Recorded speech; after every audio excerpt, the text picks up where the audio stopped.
ओम नमः शिवाय। मैं ज्योतिषाचार्य और लेखक प्रोफेसर रुद्र प्रसन्न महापात्र भुवनेश्वर उड़ीसा से बोल रहा हूँ।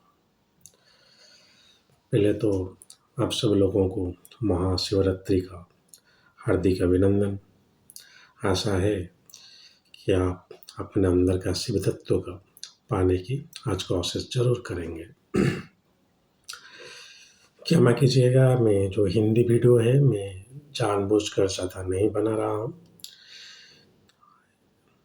पहला रीज़न ये है कि जो व्यूज़ है वो बहुत कम है, और दूसरा है कि एक ही वीडियो को क्या बार बार हिंदी, अंग्रेजी या कुछ अलग लैंग्वेज में बनाना।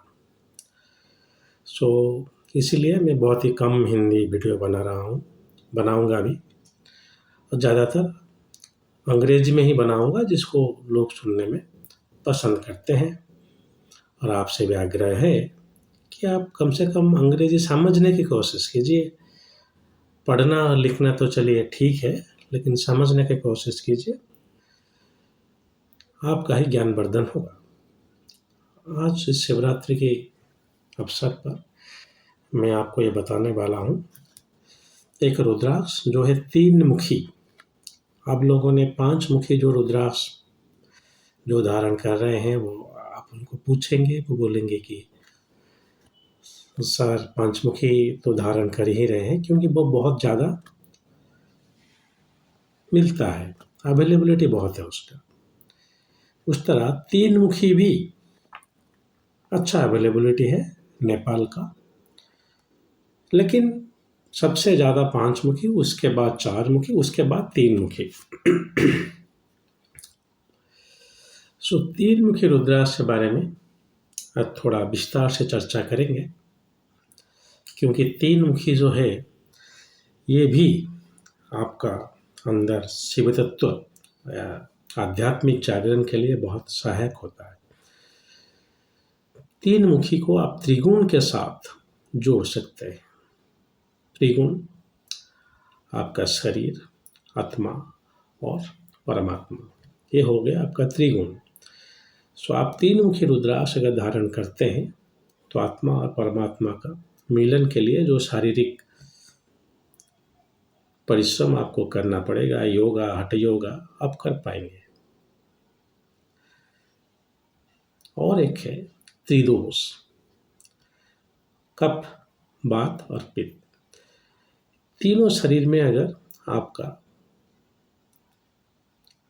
संतुलन बिगड़ा हुआ है तो 3 मुखी उसको सहायक होता है, उसको बैलेंस करने में। यहीं पे थोड़ा गलतफहमी है। 3 मुखी रुद्राक्ष जो है उसका तत्व है अग्नि, जो कि आपका कफ, पित्त को दर्शाता है। अगर आपके शरीर में ज़्यादा पित्त दोष है, जैसे आपका टेम्परेचर थोड़ा बहुत रहना, बुखार जैसे लगना, शरीर में थोड़ा हीट वगैरह रहना, तो आप 3 मुखी रुद्राक्ष धारण ना करें तो ही अच्छा है। अगर धारण करते हैं तो 2 मुखी के साथ धारण करने से इसका जो अग्नि तत्व है वो बैलेंस हो जाएगा। लेकिन अगर आपका त्रिदोष बिगड़ा हुआ नहीं है, चलिए सब में त्रिदोष बिगड़ा हुआ है, लेकिन अगर आपका पित्त का दोष ज़्यादा है तो 3 मुखी आपके लिए सही रुद्राक्ष नहीं है, क्योंकि ये अग्नि तत्व से संबंध रखता है। इसको धारण करने से ही आपके अंदर का अग्नि तत्व बढ़ जाएगा, आप थोड़ा एक्टिव हो जाएंगे, और उसके साथ ही साथ भूख बढ़ जाएगा। आपका शरीर में जो टेम्परेचर है वो ज़्यादा हो जाएगा, क्योंकि पहले से ही आपका पित्त बढ़ा हुआ है। अगर ऐसा नहीं, अगर आपका कफ तत्व ज़्यादा है या वात का तत्व ज़्यादा है, जैसे आपको सर्दी जुकाम लगा रहता है, तो 3 मुखी आपके लिए ही है, जो कि शरीर को पित्त को लेकर बैलेंस करने में सहायक होगा।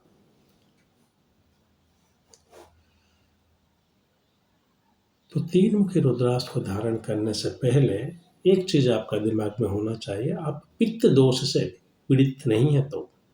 और इसका जो छोटा मोटा लक्षण है मैं बता दे रहा हूँ, जैसे शरीर में टेम्परेचर रहना, बुखार आना, बहुत ज़्यादा गैस होना, ये सब, अगर आप इस रोग में पीड़ित हैं तो तीन मुखी रुद्राक्ष आपके लिए नहीं है। अगर ऐसे पीड़ित नहीं हैं तो आप तीन मुखी रुद्राक्ष बेशक धारण कर सकते हैं, जो कि त्रिगुण का प्रतीक है।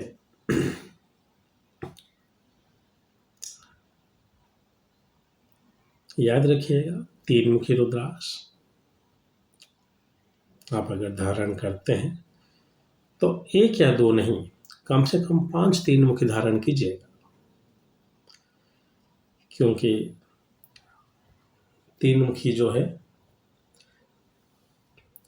इतना ज़्यादा ऊर्जा नहीं है इसमें, इसलिए कम से कम 3 या 5 तीन मुखी धारण करने से ही उसका सुफल आपको प्राप्त होगा। ये एक ही रुद्राक्ष है, हालांकि एक नहीं और एक द्वादश मुखी रुद्राक्ष है, जिस रुद्राक्ष को आप थोड़ा बहुत अग्नि शुद्धि भी कर सकते हैं। जैसे आपको पता ही होगा, आप मंदिर में जाते हैं तो जो जब आरती चल रहा है तो उस दिया को लेकर आप ऐसे मुंह में लगाते हैं, वो अग्नि शुद्धि बोला जाता है। आपके शरीर में कुछ उताप जो है आपके अंदर जाना चाहिए। तीन मुखी रुद्राक्ष अग्नि का स्वरूप है, इसीलिए आप उसको कभी कभी दिए के पास भी रखना चाहिए। हालांकि उसको दूध या घी में तो आप धो ही लेंगे, लेकिन रखने से उसका जो ऊर्जा है वो बरकरार रहता है। इस संदर्भ में आप द्वादश मुखी रुद्राक्ष को भी थोड़ा बहुत अग्नि शुद्धि कर सकते हैं, क्योंकि वो सूर्य की प्रतीक है। ज़्यादा अच्छा फल के लिए ये मत कीजिएगा कि उसको मतलब बिल्कुल सूर्य में ही डाल दें या सुखा दें, ऐसे नहीं। थोड़ा बहुत टाइम में उसको अग्नि तत्व दे सकते हैं। हालांकि जो हिम तत्व है, जो ठंडा फ्रीज वगैरह में रुद्राक्ष को रखने के वो रिचार्ज हो जाता है, वो तो चाहिए ही चाहिए हर रुद्राक्ष को। लेकिन तीन मुखी को आप थोड़ा बहुत अग्नि शुद्धि या जो भूत शुद्धि में अग्नि शुद्धि आता है वो कर सकते हैं, क्योंकि ये रुद्राक्ष जो है वो अग्निदेव का है।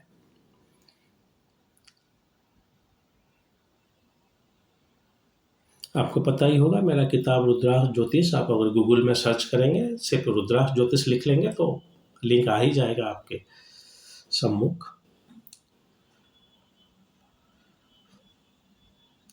उस किताब में मैं कुछ रॉयल्टी या पैसा कुछ नहीं ले रहा हूँ। जो रॉयल्टी है वो किसी चैरिटेबल ऑर्गेनाइजेशन को जा रहा है। आपसे आग्रह नहीं है कि आप किताब खरीदें। अगर ज़्यादा जानकारी चाहते हैं तो वो किताब पढ़ सकते हैं, हालांकि वो अंग्रेजी में है। आपका आग्रह अगर नहीं है तो मत पढ़िए, लेकिन उसमें ज़्यादा एलाबोरेशन से बताया गया है। और यहाँ पे मैं जो बोल रहा हूँ वो सब भी किताब में नहीं है। किताब में कुछ और है और वीडियो में कुछ और है।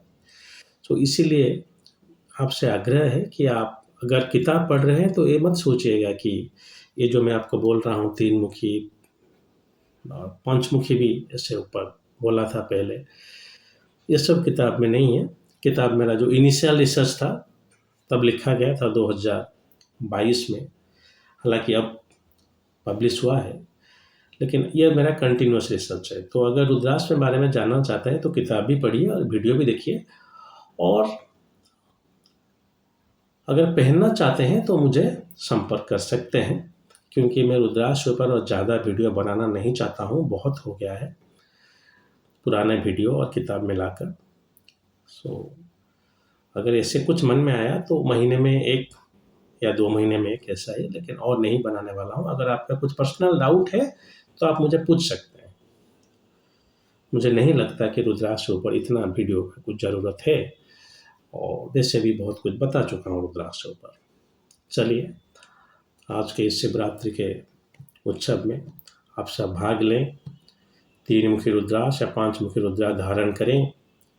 घर में अगर हो सके तो एक छोटा सा लिंग स्थापन करें, उसको अभिषेक करें, लेकिन उद्देश्य ही रखें कि आपके अंदर लक्ष्य ही रहेगा कि शिव तत्व का जागरण, ना कि मुझे घर मिल जाए, ना कि मुझे 2 बच्चे 3 बच्चे मिल जाएं, मतलब जो भी है लोगों का कुछ अड़चन, उसके लिए शिव जी नहीं है।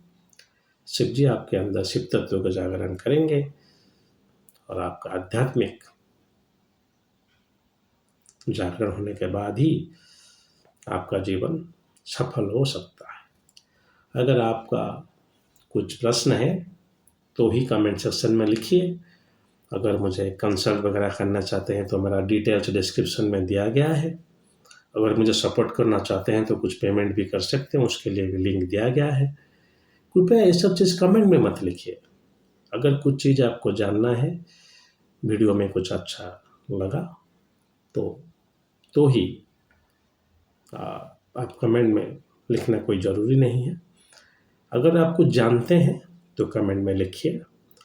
जो भी मेरा जैसा महामूर्ख बहुत कृतज्ञ रहेगा कि आप कुछ ज्ञान का प्रसार करते हैं। चलिए, आज शिवरात्रि के मुहूर्त पर महादेव आप सबका कल्याण करें। आज के लिए इतना ही। ओम नमः शिवाय।